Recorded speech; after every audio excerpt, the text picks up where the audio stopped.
Hello and welcome to IMS Today. This is SAJAL KULSHRESTH, and today we have a very significant and a great personality seated right beside us.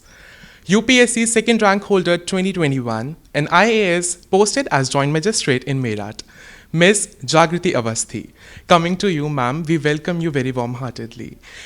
India and our viewers really want to know that, right from electrical engineer and today seated as an IAS. How is the journey?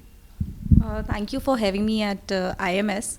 So yes, I am an electrical engineer by training, and I have worked for 2 years as an electrical engineer in Bharat Heavy Electricals Limited, where I was into transformers designing. So it has been a total shift from a core electrical job to a relatively general administration related work that I do now. Journey has been quite an informed one, I'll say, because it was all that these were all informed decisions that I took, that I wanted to shift my field from engineering to that of IAS. And there was a lot of learning involved. I got to learn about a lot of things that I was dismissive of as an engineer, what's going around in the world, international relations, polity, economy. So I got to know a lot. I think this has been an enriching journey. Very well said, and that's really coming direct from an IS officer to me I really feel diligent to be seated right over here. Over to you now. The next question I would really like to ask, time today when we talk about is really potential and is actually a game changer. How was time back in the day when you opted to, skip this 9 to 5 and really go and motivate us today for the civil services you opted for?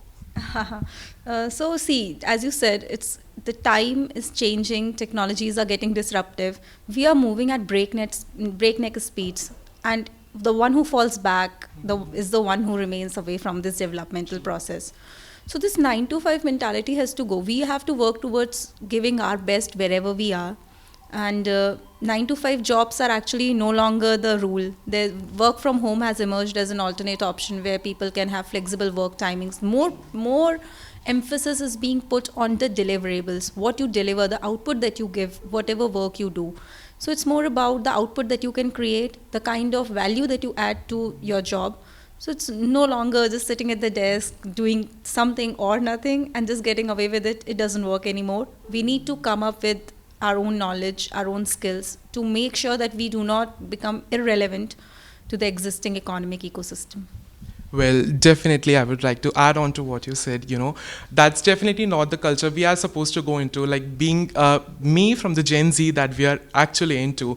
And also, we have entered very recently into 2023, where we recently got to know, the recent budget of 2023-24 session, and wherein we got to know that India as a country has really subsided towards more startups and entrepreneurship related culture.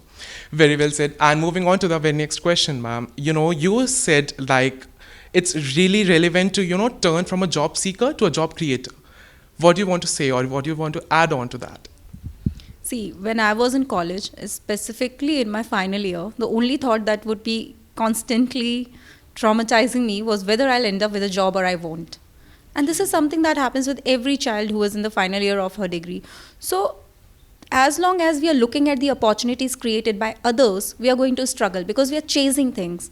Better would be that we start creating opportunities for ourselves, because then that rat race stops. For once, we are only looking at ourselves, we are moving in our own ideas. And who does not know today about Lenskart? See, I'm talking about Indian startups, Lenskart or Sugar. It's a cosmetic industry. It's not that lipsticks were not existing in Indian markets, but people come up with ideas, they implement them, they create opportunities, they build empires, they build institutions. So if you are a job giver, job creator, you get to explore the plethora of opportunities that exist. And once you are a job seeker, there's nothing wrong in being a job seeker, but then you kind of restrict yourself. So rather than restricting yourself to enjoying the opportunities created by others, be courageous, take a step ahead and try just creating more ideas, curate them, work on them and materialize them. Who knows which big startup India is going to be a home to? That's very true, and I guess everything has been laid out to the table by ma'am itself. Moving on to our very next question, I would like to ask that, CM Adityanath Yogi here at Uttar Pradesh have recently said that he is actually looking forward for a $3 trillion economy. What would you like to say regarding that? Definitely, our Honorable Chief Minister has laid out an ambitious target for all of us to work towards. While it's ambitious, we all should aspire towards it. It will also require us to rethink our ways. Entrepreneurship is going to be the guiding factor. We can as you said, we can no longer depend upon those conventional ways. Entrepreneurship, startups, knowledge-based economy, these are going to be the things for tomorrow. We have to grow our exports. We cannot continue to rely on those conventional exports because they have peaked where they had to. Now we need to think out of the box, and ODOP scheme is there. Investor summits are being held.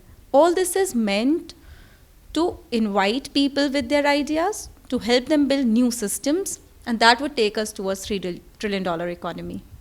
Well, that's actually a very futuristic approach, I would like to say. And while we talk about future, that's the youth that will be our future very soon. And including me in the youth, we'll be very soon the future of the country.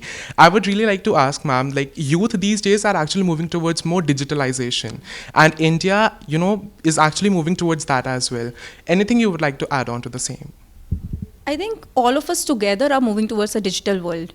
While having a conversation with your secretary, he informed us how IMS has gone 90% paperless in some of its departments.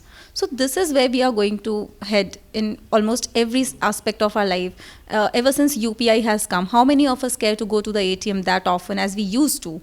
With online banking, the queues in the bank regarding getting our passbooks updated, I think you people might not even be aware of that process altogether.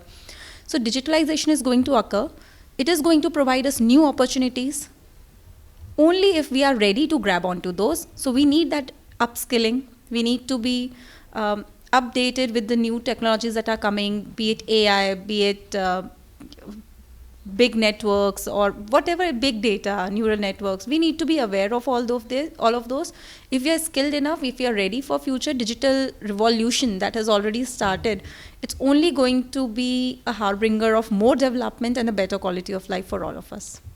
Well, that's really, a really output that I would like to seek towards, coming right from you as an IAS officer and to me as a student who is actually going towards a futuristic approach in India. Well, thank you so much, ma'am, for being here with us today. Thank you so much for watching. This is SAJAL KULSHRESTH with cameraman Aman Verma, IMS Today.